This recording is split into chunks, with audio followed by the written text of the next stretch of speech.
Hello, everybody. This is some random Neko waking up from her nap to greet the world for the day.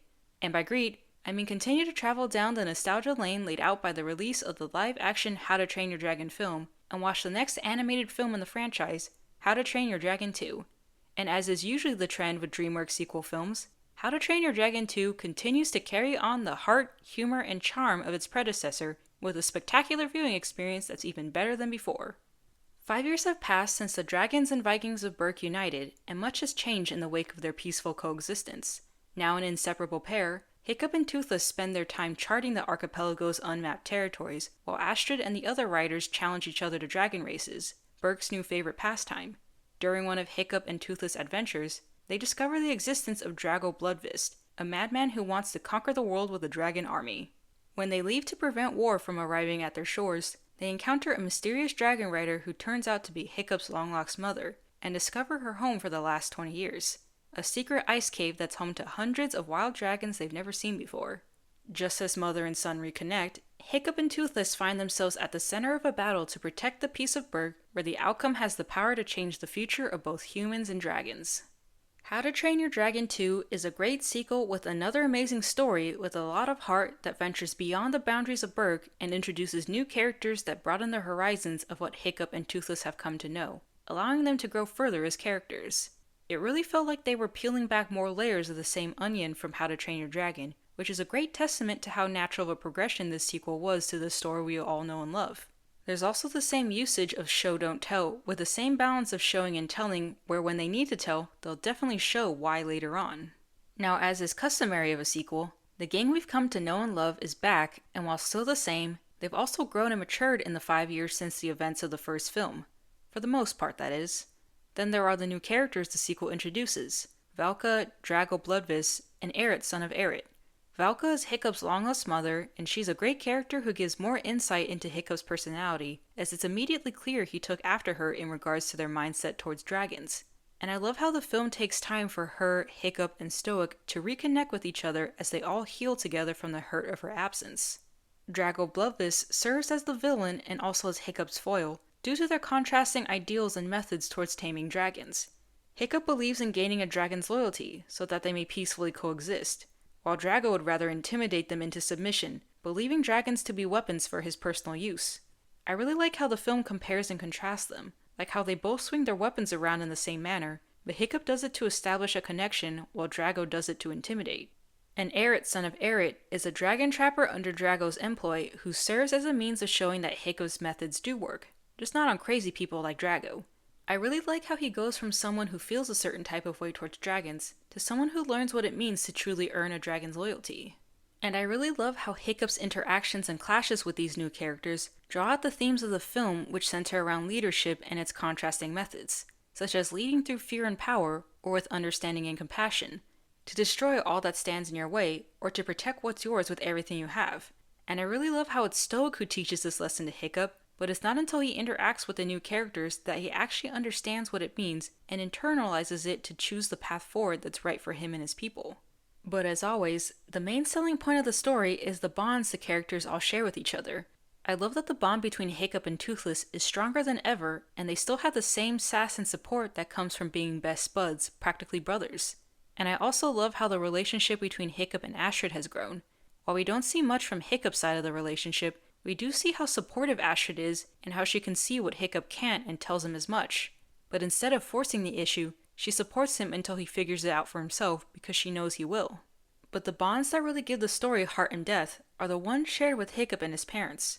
It was amazing to watch Hiccup and Valka connect through their shared love and respect for dragons, making it seem as if they hadn't been separated for 20 years. I also love how the bond between Stoic and Hiccup has grown, and they actually communicate, but now it's Hiccup who doesn't quite listen to Stoic instead of the other way around. But it's more in the way of how a kid never listens to their parents until they learn the easy way or the hard way. And I absolutely adore the bond between Stoic and Valka. The scene where they reunite is hands down the best in the film. I always tear up whenever I watch it because everything about it was just perfect.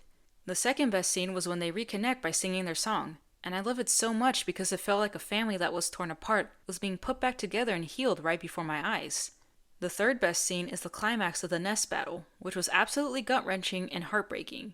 It was a powerful and emotional scene, and painful as all hard lessons of life are. And as much as it saddened me, I still love it because of how much it helped Hiccup grow as a result. And I also love how through the bonds Hiccup shares with his parents, we see that he doesn't only take after his mom, or try his best to live up to his dad's legacy. He is the combination of all their best parts. He is his parents' son.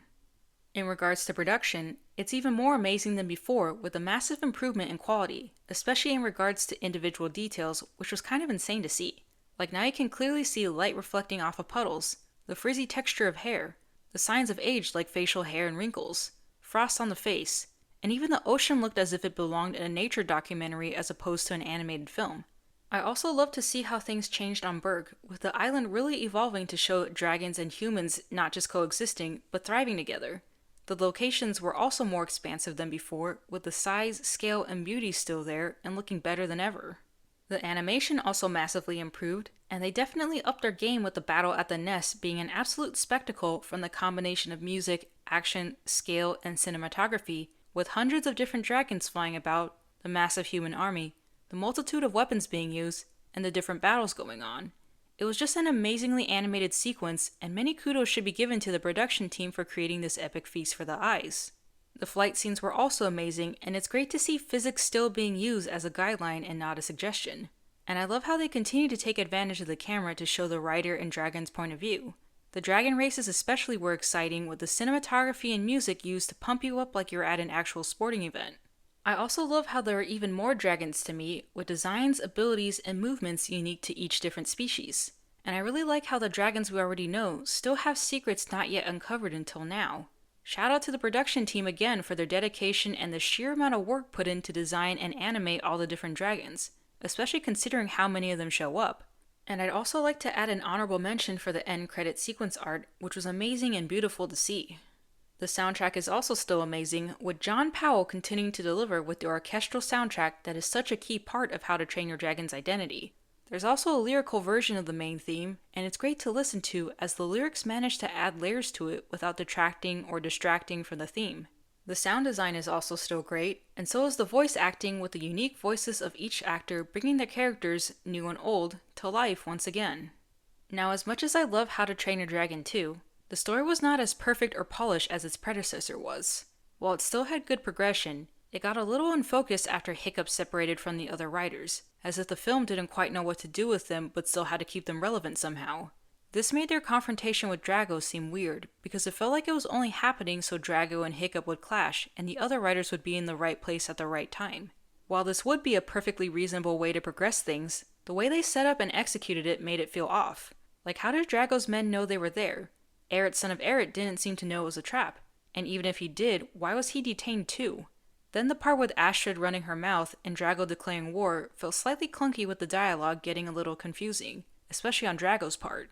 I don't know for sure, but this entire sequence felt like it was just created for plot convenience, so it didn't manage to cover all its bases, thus making it seem weird to me. What also felt weird was the resolution. It felt as if they didn't quite know how to resolve the conflict on Hiccup and Drago's end, so they focused on ending it through the dragons. And while it's clear they were trying to hammer home the theme of the film here, it didn't quite have the impact I think they wanted. The film was also more expositional than I expected. I actually rolled my eyes at the unprompted info dump when we first meet Eret, son of Eret, and while the humor was still enjoyable, it did get disruptive from time to time, which ended up disturbing the flow of certain scenes and made me annoyed. This was really apparent with the romance subplot where Snotlout and Fishlegs are trying to woo Ruffnut, and Ruffnut becomes infatuated with Eret, son of Eret, which felt like a weird thing to have pop up every now and then. And also with Gobber, who seemed to have been demoted from being Hiccup's mentor and Stoic's best friend, to a comic relief sidekick who always has to inject humor into whatever's going on, no matter how serious the situation is. And there are quite a few things that I wish the film explored further. While I love how they address how wrong it was for Valka to stay away, I personally feel like they didn't address it deeply enough. Hiccup was too caught up with all the new dragons, and Silk was just happy to have his wife back to care too much, and I'm sitting here like, it's been 20 freaking years and she didn't think to swing by even once just to check up on Hiccup or see if anything has changed? There should be some yelling, some resentment, more tears, and more apologies before the reconciliation because it felt like they got over it too fast. I also wish Eret, son of Eret got more attention because I was really curious about his origins and how he ended up running with Drago in the first place. But we get nada. Nothing. Zilch. He's just a guy that exists to add credence to Hiccup's way of doing things, which I feel is a shame to the depth his character could have had. Overall, How to Train Your Dragon 2 gets an A-. It still has all the same hallmarks that made the first film great, while building upon and expanding the story that's already been told. The characters we come to know and love have grown and matured, and there are new characters introduced to help broaden their horizons both literally and figuratively. I love seeing the themes of the film delivered through the clash of ideals between Hiccup and Drago, with both characters serving as foils to each other. I love seeing the bond between Hiccup and Toothless deepen into something unbreakable. And I absolutely love the reconnection of family with Hiccup, Stoic, and Valka, and how you could see this torn apart family piece itself back together again. The animation and production value also increased exponentially, as the entire film was a visual spectacle to behold, from the flight scenes to the epic battle sequences, to the expansive natural beauty of the various locations, to the unique designs of the dragons, and more. And the soundtrack continues to be the musical soul of the franchise, with the lyrical version adding more depth and emotion to the theme instead of detracting from it. However, the story doesn't have the same polish and focus it had in the first film, as it seemed like they didn't quite know what to do with the other writers, and Aerith, son of Aerith felt more like an afterthought than someone relevant to the plot or worthy of deeper character development. The romance subplot was also weird. Certain scenes felt like they were only there for plot convenience. Some things weren't explored as deeply as they should have been, and the resolution felt a little anticlimactic despite the epic imagery, making the film feel as if it peaked well before the end. But even with all these flaws, How to Train Your Dragon 2 is an amazing sequel that continues the magic of the first film and adds another chapter to the spectacular tale that's been told. I hope you guys enjoyed this video. Reminder that this is just my opinion, so you can take it with as many grains of salt as you want. I don't mind either way, and would love to know your thoughts in the comments section down below. Please feel free to like, subscribe, and comment which film you'd like me to give my 2 cents about next. This is some random Neko, going off to dream about flying with dragons now. Don't forget to keep calm and just meow.